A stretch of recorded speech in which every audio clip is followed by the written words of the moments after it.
And welcome back. In tonight's Eyewitness In Depth, Republican U.S. Senator Dan Coats of Indiana is raising his voice on recent conflicts in Washington. Senator Coats recently tweeted this: "We are beginning to hear echoes of Watergate whispering through D.C.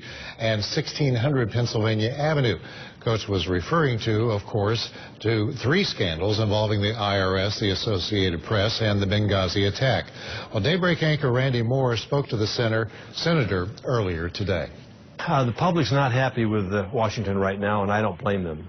It has been a dysfunctional system here in the last 2 years that I have been here. I've been very, very frustrated with our lack of ability to come together and do what I think we all know we need to do, but simply can't muster the political will to get it done. Now we've had a series of incidents here that is showing, just reaffirming those who say you can't trust government. You can't believe what they say. They make promises and they don't come through. This administration now is mired in 4 or 5 different scandals. And so what are people to think? And losing that trust from the American people, I think, is very dangerous for democracy.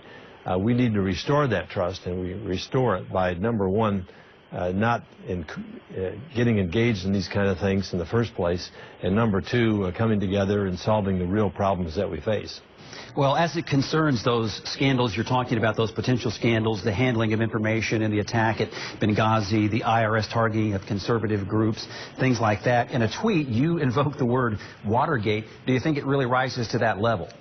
Well, I said maybe we're starting to hear the echoes of that, because there's been cover-ups. You know, Watergate really was more about the cover-up than it was the incident itself. And we now have situations like Benghazi and like this AP story and the IRS.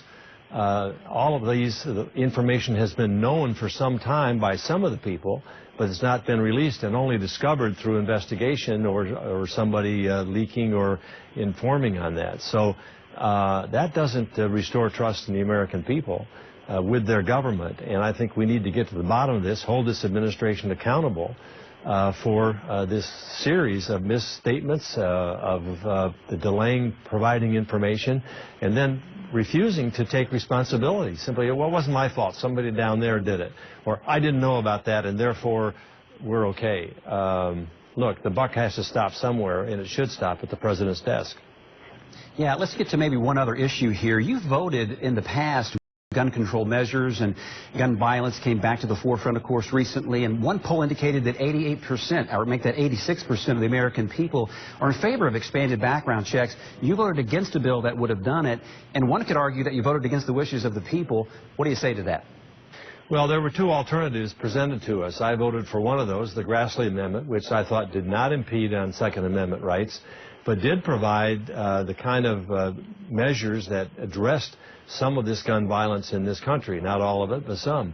The other measure I thought was flawed, and both Democrats and Republicans voted for the amendment I voted for. In fact, it attained a majority of votes here in the Congress, but not enough to reach the 60 version threshold.